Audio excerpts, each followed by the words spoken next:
Laughs and jokes with the starry-eyed grin. Been a cop, you see, let the stories begin. Hey John, hey, let the stories unfold. From the weird and wild to the tales he's told. Hey John, hey, in your heart we believe. Ride the wave of truth as we live and we breathe.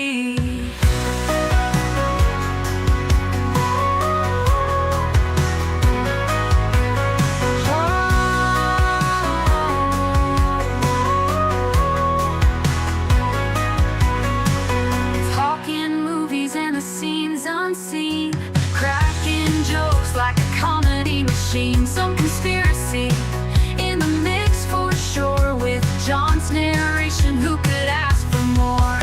Hey John, hey, let the stories unfold. From the weird and wild to the tales he's told. Hey John, hey, in your heart we believe. Ride the wave of truth as we live and we breathe.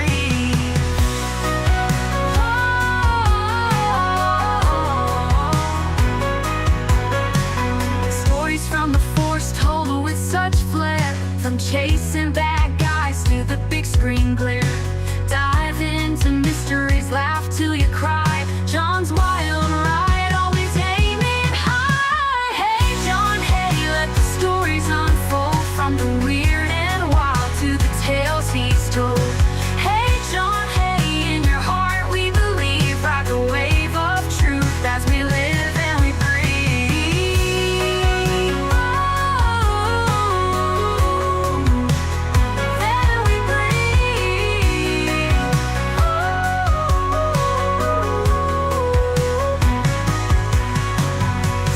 From the force told with such flair. From chasing bad guys to the big screen glare. Dive into mysteries, laugh till you cry. John's wild ride, always aiming high. Hey John, hey, let the stories unfold. From the weird and wild to the tales he's told. Hey John, hey, in your heart we believe. Ride the wave of truth as we live and we breathe.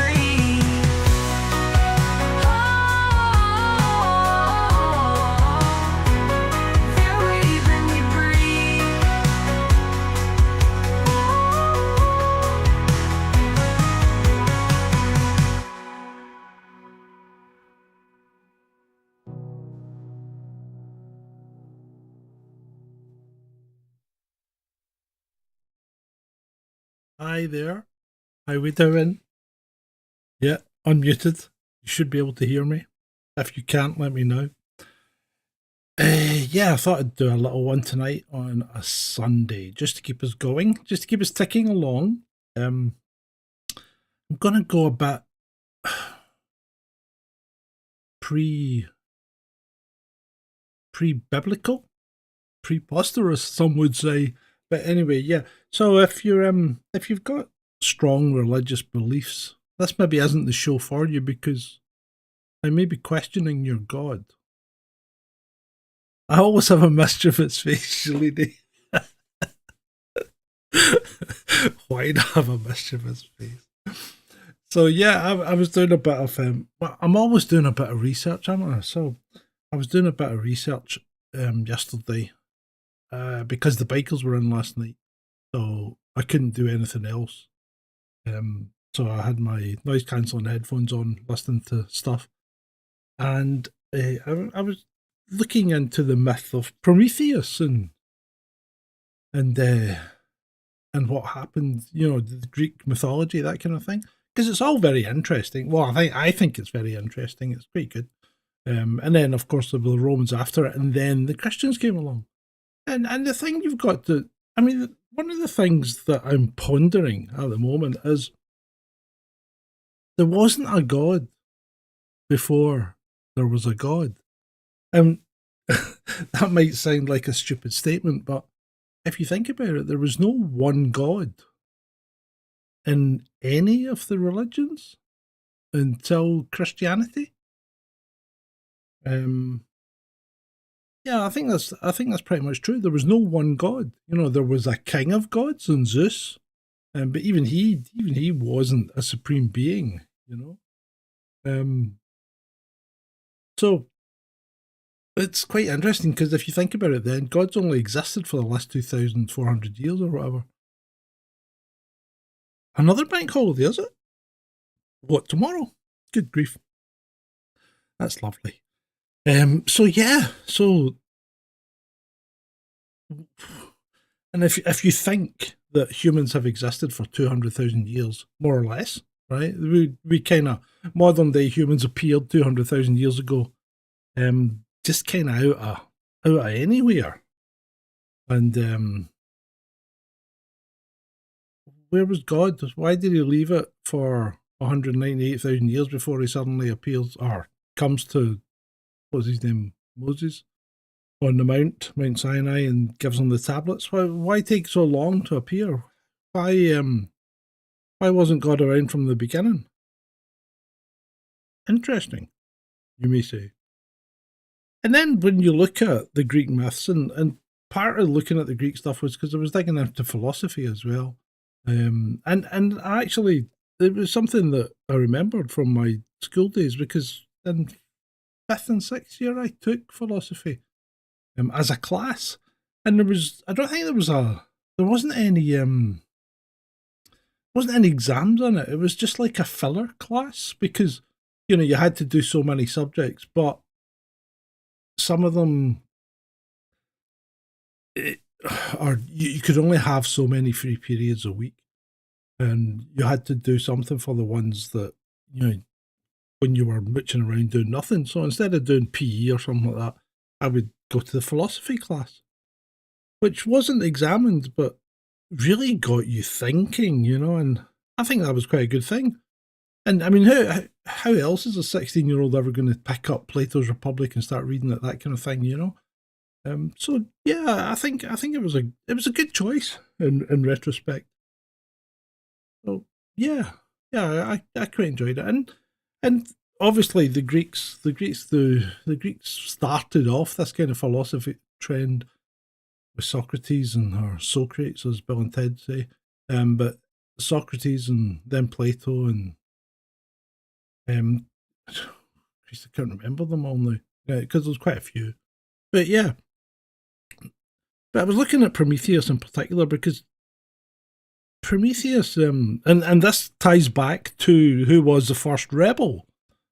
Because if God is, or the gods as it was then, if the gods have made a decision and someone goes against them, then surely they're a rebel. And it looks like Prometheus might have been the first rebel. And you say, well, who was this dude Prometheus? And Prometheus was, excuse me, Prometheus was the son of Uranus. I'm sorry. I'm still a 14-year-old boy at heart. Prometheus was the son of Uranus and Gaia, which is the Earth. So Prometheus was a second generation god. Or he actually wasn't a god, he was a titan in Greek mythology. And Prometheus was the guy who created humans from clay. He was the dude that created humankind and put it upon the earth. And he is the god that gave them fire. Or some might even say light. And the fire's supposed to symbolise the giving of knowledge, technology, and civilization.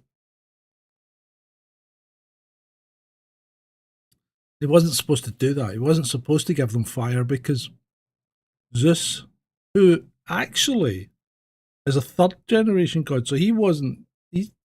He although he's the king of gods, he's a god. Or it's all quite confusing, isn't it? So in fact, let's go through the gods and right. So first generation is Uranus and Gaia. So that's sky and earth, right? And they are the primordial gods. They're the ones that gave birth to everything else that came after. So they gave birth to Cronus, Rhea, Oceanus, and Prometheus, amongst others. And then there were the Olympian gods, which are the ones you think of as the Greek gods. The other third generation gods, they are Zeus, Hera, Poseidon, Athena, down that route. And they came to power after they defeated the Titans. So there was a big fight, and the Olympian gods beat the Titans. But obviously they couldn't get rid of them because the Titans are effectively immortal. So Prometheus still decided he was going to take the fire from Olympus, Mount Olympus, and give it to the humans because he'd created them in the first place. So I think he was looking for them to do well.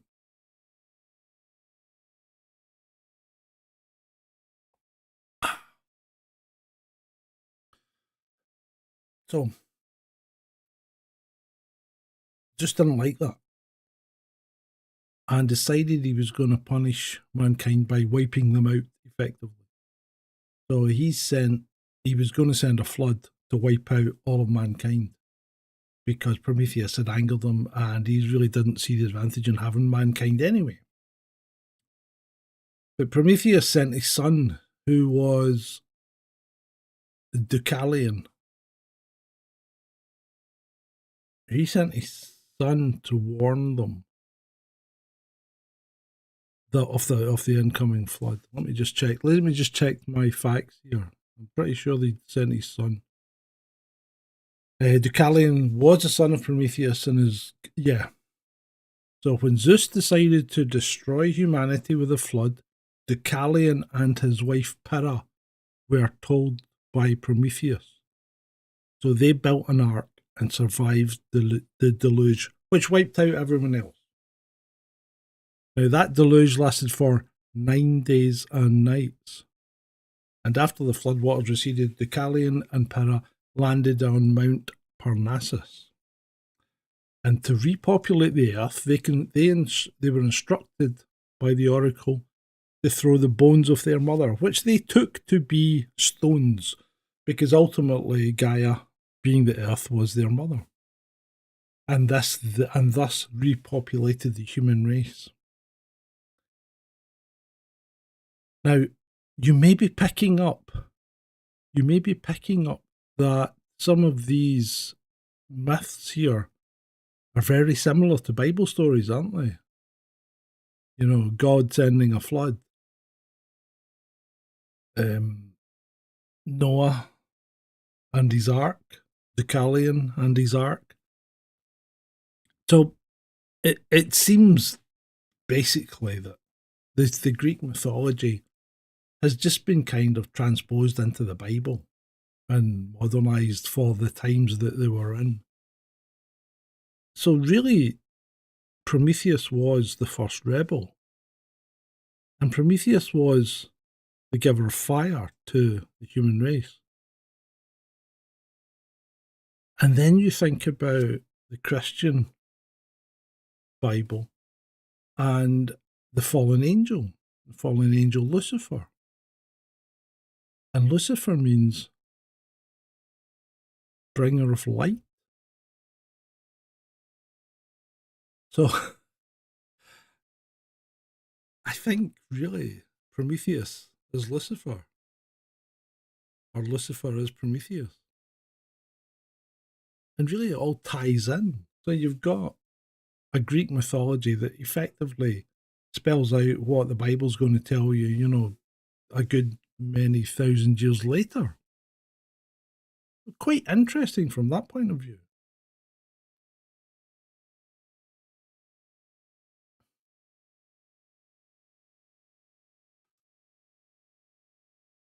Now, when we talk about this, we always seem to be on the side of the rebels. And when we look at our popular culture, things like Star Wars and Star Trek, and maybe not so much Star Trek, because that's kind of more, although Kirk is a bit of a rebel, isn't he? But, when you look at our popular culture, you're always on the side of the underdog, and the underdog tends to be the rebel who's fighting against either the government or the evil empire or whatever. So we're always on the side of the rebel. Except when it comes to real life, when we seem to get browbeaten into being on the side of what might even be the bad guys. And it's like that meme you see, are we really the baddies? You know? And in a lot of cases, I think we could be. I haven't really thought this one through, have I? I don't know where I'm going. But yeah. So the question is, why? Why in all our popular culture, all our mythology, all our stories, are we effectively being brainwashed to either kowtow to a supreme authority, which is, in the Christian way of looking things, which is God, which in the Greek way of looking things was the Olympian gods ruled by Zeus. Before that, it was the Titans. Before that, there was Uranus and Gaia. And the thing is, why are we always being beholden to authority figures? And why aren't we allowed to make up our own mind and do things that we think are appropriate? Because I don't think there's in fact, when you look at a lot of religious stories, whether it be Christian, Islam, whatever, some of them aren't terribly moral. And some of the morals that are imposed by particularly the Old Testament and the Quran are quite questionable in my view. I don't think you need to be religious to be a moral person. I don't think you need to be religious to have empathy for one's fellow man. So I think it's it's all quite disturbing, because everything seems to point to the fact that as a race, as a people, as a community, I hate that word community. You know, as a race, as a people, as a, you know, no matter where you are or what country you live in, you are kind of subjugated to believe in ultimate authority. And I'm not questioning authority. What I am doing though is, why does it ram down our throats all the time? Because if something's right, you inherently know it. And yeah, there will always be people who will push things and take advantage of others. But it's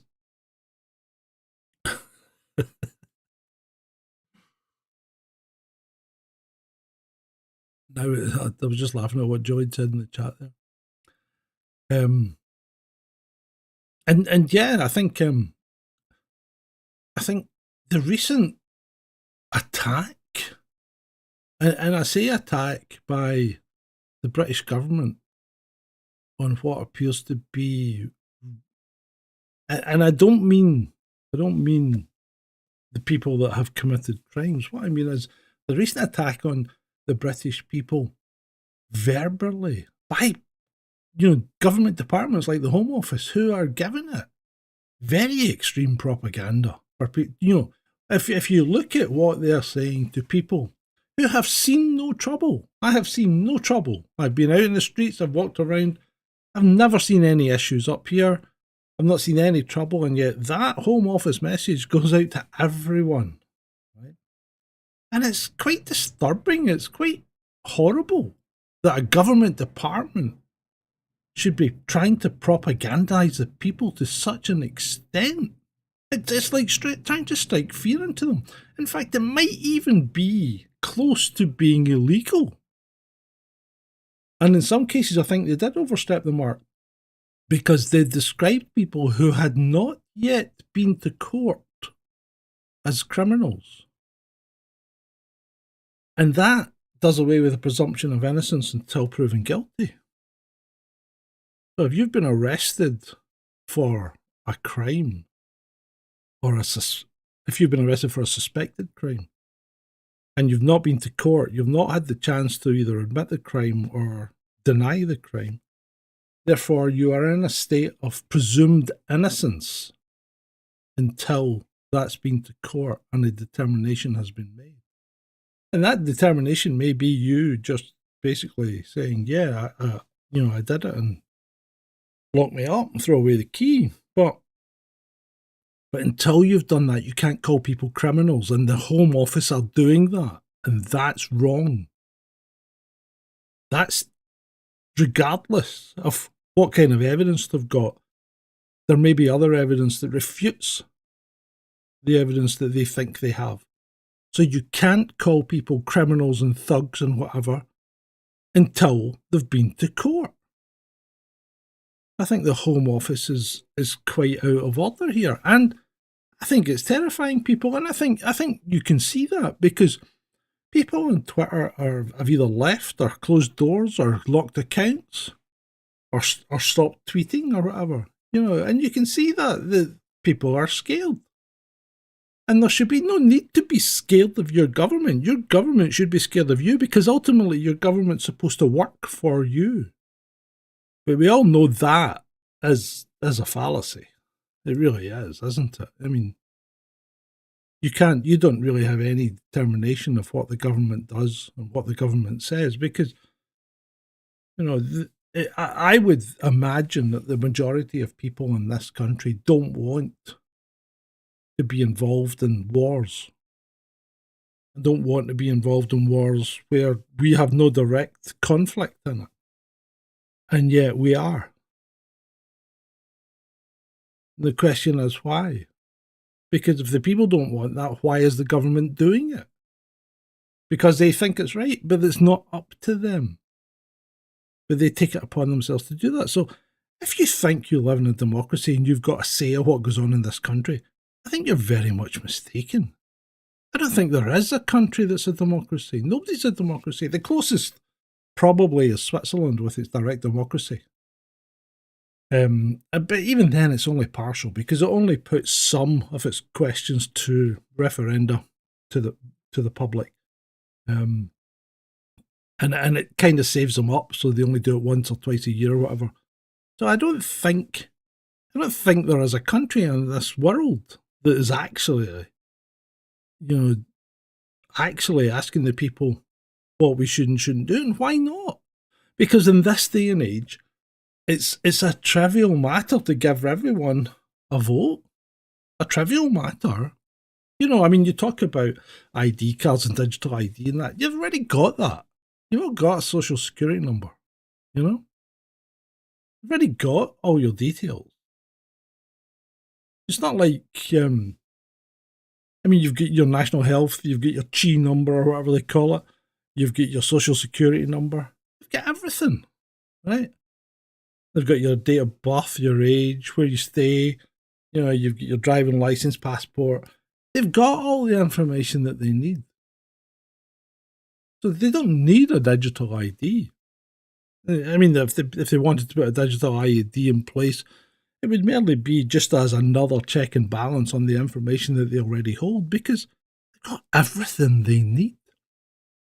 If you're suspected of committing a heinous crime, it's now a matter of minutes to get your telephone record. Once you've got the authority to do so, it's a matter of minutes because the police have got a direct line into every telephone operator, every provider. And when I say a direct line, I mean a direct line. They pick up the phone and they're on, bang, straight away, or they're in straight away. Once they've got authority to do it, it's there straight away. And I've seen it happen. It works.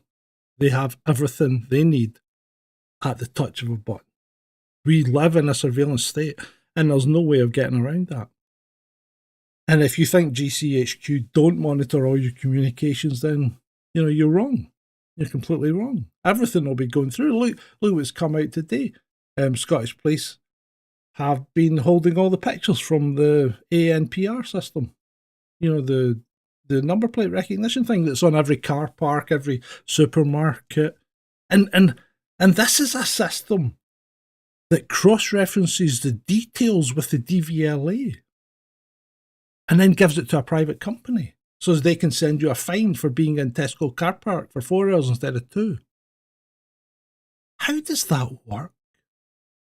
How does a public department suddenly become linked to a private department and is able to give out your information for a fee, right?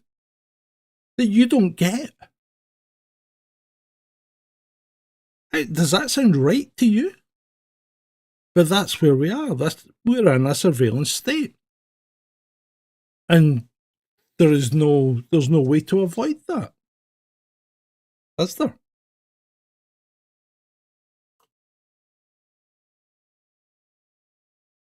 And those pictures that Police Scotland have kept, there's no reason to keep them. Nobody's been accused of committing offences. And I'll tell you, I think I told you the story of 20 odd years ago when the Canary Wharf, it wasn't Canary Wharf anyway, but you know the massive truck bomb that went off in the Docklands in London. That was tracked all the way from Ireland all the way to its final destination on video. I think they only lost it for seconds.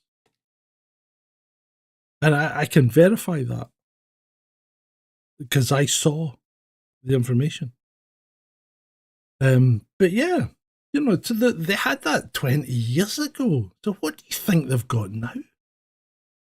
Because you've got so much on you. And I know I've gone off track here. But I think we're still talking about rebellion and resistance. And I think it's very difficult to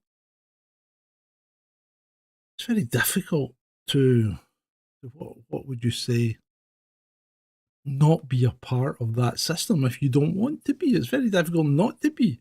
You know, I mean, and the next thing I think that's going to happen is watch your savings, people. I wouldn't have them in a bank. In fact, I wouldn't use a bank at all if I could avoid it. If you can, rather than use a bank, get into a building society or something which is less. It's a safer account for you than it is for the financial sector. I would get out of banking if I were you. Now, this is not financial advice. This is just my opinion. And I said it before, I would never keep more than 500 quid in the bank. And yeah, I know your money's meant to be guaranteed by the government, but how guaranteed is your money? That's the question, because the government's running out of money. And I think they're going to start taxing people's savings. Because when you listen to what Starmer said, and I I've got a clip, and I'll put it up. I'll put it up in a short video. I got a clip of Starmer being interviewed by Nick Ferrari. And I'm not a great fan of Nick Ferrari, and he interrupts an awful lot, doesn't he? I thought I interrupt people, but bloody hell, he's terrible. But Starmer's on saying this was pre-election. This was his manifesto, and he was saying what he was going to do. And one of them was he said he wasn't going to tax the working man. And Ferrari kept pestering him, what is a working man? And ultimately, Starmer turned around and said the working man is someone who works for a living, who uses government services. And here we go. Doesn't have the ability to write a check if he finds himself in trouble. So that's effectively saying someone that doesn't have savings. So those are the people he's not going to tax. There'll be no tax rises for them. So if you've got savings, I think he's coming for them one way or the other.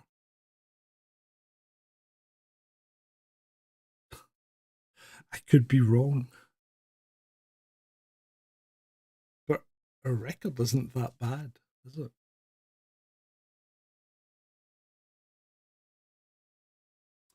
So yeah, I know this isn't a terribly upbeat episode, but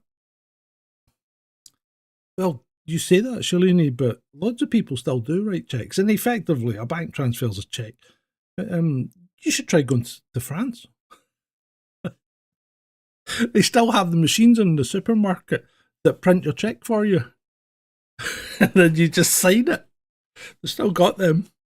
And I told you the story about us trying to pay the water bill, Did I not? So we went to we went round to the local water company to pay the water bill. The water company office is only open, was it Friday, Wednesdays and Fridays, something like that. So we went round on Wednesday, we went around, on a Tuesday, it was shut. We went back on the Wednesday morning, it was open. And Andrea went in and she said, no, they only take payments on a Friday. No, they only take payments on a Thursday. And I'm like, but they're not open on a Thursday. She goes, yeah, apparently they are, but only for payments. So, and our fridge wasn't that bad. They were shut Monday, Tuesday, Thursday, and open Wednesday and Friday mornings, right? But apparently they opened on a Thursday morning for you to pay. You couldn't go and pay any other day, but only a Thursday morning. But this was nowhere to be seen, right? So the next morning, up again, Andrea goes round to the shop, the door or whatever it is. And she goes, I've come to pay the water bill. And the woman goes, great. And she hands the bill over and the woman looks at it, blah, blah, blah. Yep, that's fine. And Andrea pulls out a stack of cash. The woman goes, no.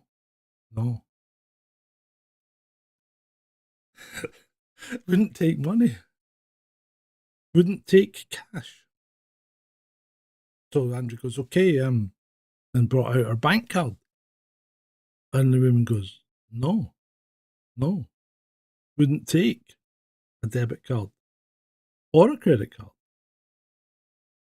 And Andrea's like, and she's, the woman's Leshek.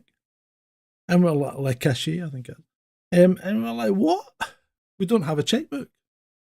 Can't pay unless you've got a checkbook. You need to write them a check. The only way they would accept money. So we never paid our water bill. Because we didn't have a checkbook.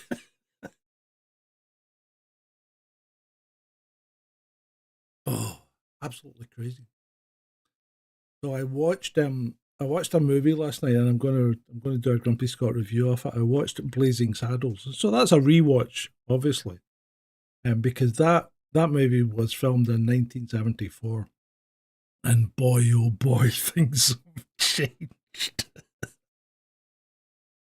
That was absolutely freaking tremendous, absolutely tremendous. Yeah, I had a great laugh.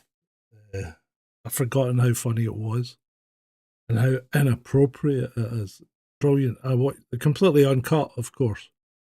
And I can't use the word. I can't use the word on YouTube, but they said it.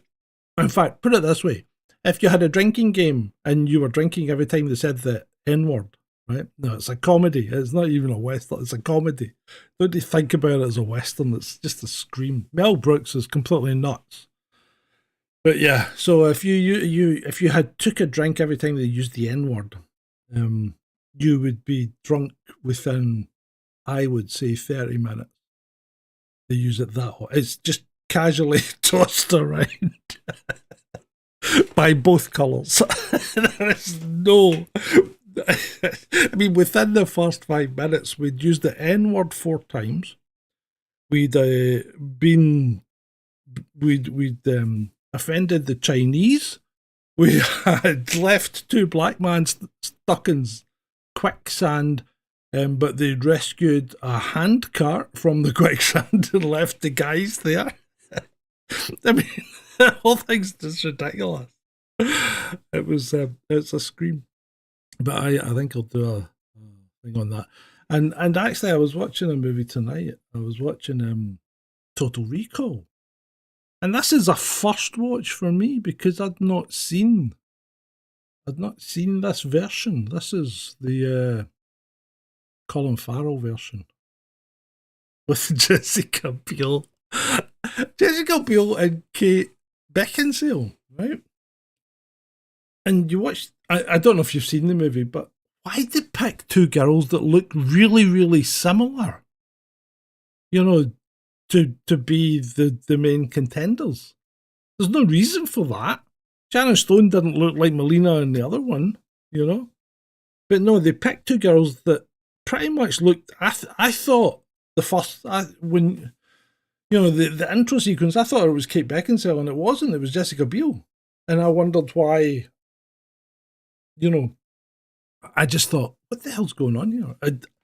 So far, I'm not liking it as much as the first one. The whole premise of the first one was better. This one's too. I think they're trying to be too smart and too realistic about it.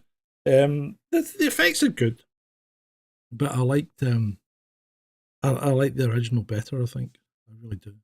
But I think I'm going to do a review on that one as well. In fact, I've got quite a few reviews to do. I've done the Under the Skin one. I just haven't put the visuals to it yet. What else have I got to review? So I've got Blazing Saddles, Unthinkable, Under the Skin, and I'll watch the end of Total Recall later on. So yeah, yeah. So there you go. I think all these religious cults are all built on what were tales from further along than you actually think. Quite weird when you think about it.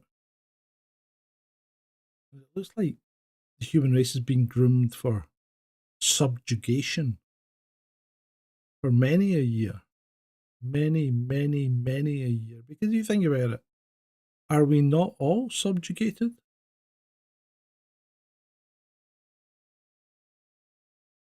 Anyway, I think that'll do us because I'm going to get all downer, isn't it? Is there anything you would like to talk about in the chat room? I think I can. I'm going on a diet tomorrow again, and I shall be fasting. I'm just finishing off my wine. I only drank half of it last night. Some remakes are okay. Some remakes are quite good. Some remakes are awful, and I don't think Total Recall didn't need a remake. It stands up quite well, even today. Other movies just don't translate at all to the modern idiom. But yeah, I think Total Recall didn't need a remake. It was good. And that's your note in a Sunday evening indeed. As always. Yeah, I'm going to start walking. I think there's no need to go to extremes, like cycling or anything like that. I don't want to be accused of being a bike W, but yeah, I think I'm going to start walking more. I need to get some exercise done as well. I've got an appointment with the doctor in a month's time to get my bloods and cholesterol and all that checked. So I'm actually going to try and make a concerted effort this time and see if I can get my cholesterol down. Not for any particular reason, because I've got high cholesterol. It's just one of these things. But I've had my plumbing checked and it's absolutely fine. I don't have any plumbing issues. All electrical. Yeah, I'll take the hounds for a walk. The hound went for a walk yesterday and came back with 2 ticks. There seems to be ticks. I'd never seen a tick on a dog until we went to France and Lexi picked up a few ticks. And then when we came back, there seems to be ticks all the time. Where the hell are these ticks coming from? We never had ticks in Scotland. I don't understand this.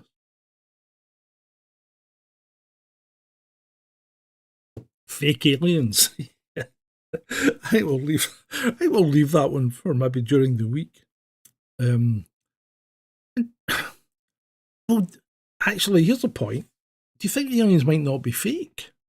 Now, I know I think you're probably talking about the ones in California, Julie. That's almost certainly military activity. Because the military will be way ahead of where we think they are. But see, people, if you think about it, and you're told that anyone that comes down from the sky is an angel, by the church or whatever your religious deities are. If you're told that anybody that comes down from the sky is effectively an angel, and you have to do exactly the same because they're a messenger from God, That's a kind of good story to implant in a population if you're a visiting alien, isn't it? Even if you're a visiting time traveler from the future, it's a good story to implant in a population because you're just not going to get any hassle when you arrive back in your choosing, century, year, whatever. Yeah. Yeah. Yeah, and I know, Julia, maybe there's something to this climate change malarkey. You need a good cold winter to kill all the insects off. That's the thing. I mean, because Scotland, after you've had a mild winter in Scotland, it's a complete nightmare because midges are just ridiculously everywhere. So you really need you want a good cold winter. That winter when we had -20 for like 3 weeks, that killed all the insects. That was a good winter. Killed a few people as well, mind you, but these things happen, especially when you don't have a pension or payment anymore. Anyway, things are getting a bit things things are getting a bit grim. I think we'll see you all later, and I'm off. I'm going to join. I think I'm going to join Adam and Adam in maybe a game of Fortnite. Haven't been on there for a while. Do something a bit different for a change, you know. So you guys kick back and enjoy yourself, and as what's his name used to say. Oh God, what was it? Dave Allen. As Dave Allen used to say, "May your God go with you." It's been great for you. You can see the writing on the pavement. Young kids, they're growing up in basements. Online, a whole new generation. I'ma make mine, so you better go take it. Always, they need a new replacement. Decentralized, can't contain it. We're changing lives, yeah, upgrading. Call it suicide of the older generation. Too late to try to go contain it. A generation fueled by creation. We live lives on a small screen nation. We control the airwaves, no negotiation. I refuse to think we need saving. Something good will come from creation. And when we think that the world is too anxious, we'll adapt, evolve, survive, and save it. What keeps you up at night, yeah? Make all the demons quiet, yeah. We were built to thrive, yeah. I think that we've all had enough. What keeps you up at night, yeah? Make all the demons quiet, yeah. We were built to thrive, yeah.